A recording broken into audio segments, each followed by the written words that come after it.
there's an injunction in the gospel accounts about storing treasure up in heaven rather than on earth where it can rust or where moths can consume it.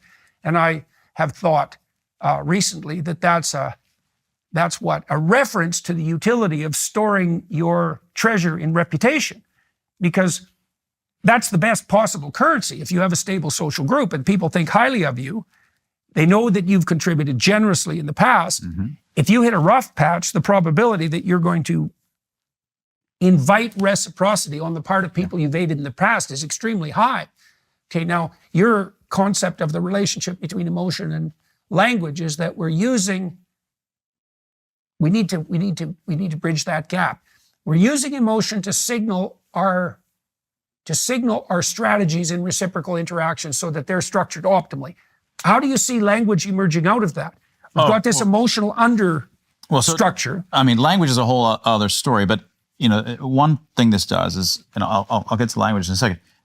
The way that often we think of language is that you've got this really, rigorous grammar, these propositions, and then emotions are these little colors that they've added to. Like there's a little bit of flavor and color or something that's interfering with rational discourse, right? Right. But really, I think it's the other way around. The real language that we speak, even on Twitter, even when it's just text, is ultimately, it's all of this stuff. It's all of these emotional expressions being done in very complicated ways. And nowadays with GIFs and, GIFs, if you look at the GIFs that we use, the animated GIFs that they're all deeply, they're ways and memes. These are all ways of getting across your emotions. Archetypal emotional expressions, really, it's all emotional expressions sprinkled with propositional-like content attached to it, rather than propositional content sprinkled with emotions. This is the wrong way to think about it. Most of what we're doing, all of these things are amounting to pushing in chips because I've said that I'm so right about something for these reasons, or I think you're so wrong for these reasons. I'm pushing in chips, social capital chips,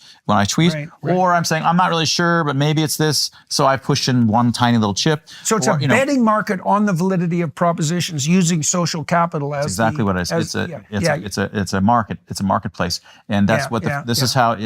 That's why free speech is necessary. Free speech is really a marketplace of ideas, literally, because.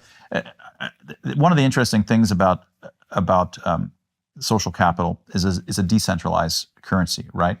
Now, most of us didn't know anything about decentralized currencies until Bitcoin came along, and now we've got all these cryptocurrencies, which are decentralized currencies. And one of the interesting things about decentralized currencies is because there's no bank with some boss looking at the ledgers of who sent money to somebody else, and so that's not going to work, because the whole point of a decentralized currency is that it's not in any one person's hand. Instead, it's spread across many. It's an unfalsifiable ledger. That's right. So there's this notion of a blockchain, and a blockchain is just like, okay, today Doug sent Susie 0.3 Bitcoin, and it's just a list of all the Bitcoin transactions that occurred, and it's in everybody's computers everywhere. And when there's a new block added to the chain, there's some particular work that has to be done called proof of work, or there's proof of stake. There's different kinds of ways of adding it, such that once you've built up, let's say, a year's worth of these sort of Bitcoin, let's say, transfers, it's practically impossible to go back and mess with the history of it.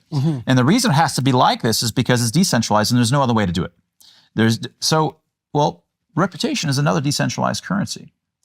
How do you get it so that within a community, a social community, you can make sure that when I had an argument with you and you won, I don't go around later and say, oh, actually, I won that argument. I totally humiliated Jordan, right? I could just start lying about the past, about what happened, and say, it's like me saying, no, actually, you gave me the Bitcoin. I didn't give you the Bitcoin.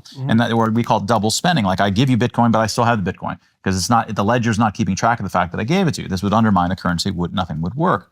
So the same problems that decentralized currencies have that lead to blockchain is why we end up with social narratives. Social narratives are the answer that we already had up and running. Social narratives are the human's social group's way of remembering, okay, this week, Mark lost social capital to Jordan, and Susie lost it to Betty, and there's we keep track of these little stories. Most stories that we remember are, one, stories about the argument that we had, Mark was being a douchebag, but it's also really about the Mark lost social capital to Jordan because of those things. And those things are helping me remember how much social capital that I lost.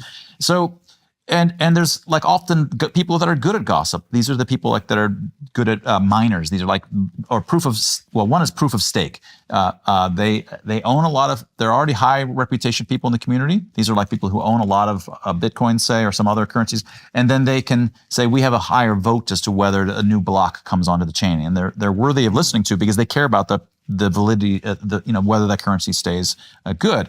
So gossipers are typically high ranked reputation people in the community, and they spin stories about what happened, accumulating, say, oh yeah, they come up with simpler versions of whatever happened that helps it remember, it gets added to the chain. And often gossip is really easy to check that it's preserving what actually happened in the community, but it's really hard to come up with good gossip that elegantly explains the happenings of the week. It's like a condensed narrative. Like a really condensed narrative, easy to verify, hard to come up with. Only certain kinds of individuals are good to come up with. So these are a lot similar to what's called proof of work. Proof of work are things that are really hard to do this work to glue one block to the next, but they're really easy to verify that it's a correct solution. So you end up with these sort of analogies that we've already been using for hundreds of thousands, millions of years, at least hundreds of thousands of years, that we ended up with these social narratives that in order to have reputation currency that is preserved over time and we can't muck with, builds these blockchain-like social narratives. And that's great.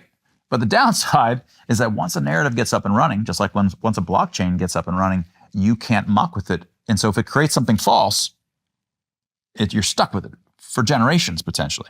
So this is one of the things that I talk about a bit here, and I'm trying to work into a next book, taking seriously some of these kinds of emergent phenomena that you have to deal with when you have decentralized currencies, like these blockchain-like properties, or which are what social narratives are, have these downsides of being almost unalterable. Right. And they permanent mistakes that go on and on forever. The Jews deal with this. I think the Jews got added to as being the evil, goblin type group that's controlling and puppeteering everyone 2,000 or 3,000 years ago, and it just never goes away. It just keeps on, and it just keeps getting added to the same kind of narratives, keep moving on. So there's all these terrible things, but it's also all these great things because you wouldn't have reputation systems that work. None of the public square would work. None of the social interactions would work at all without it.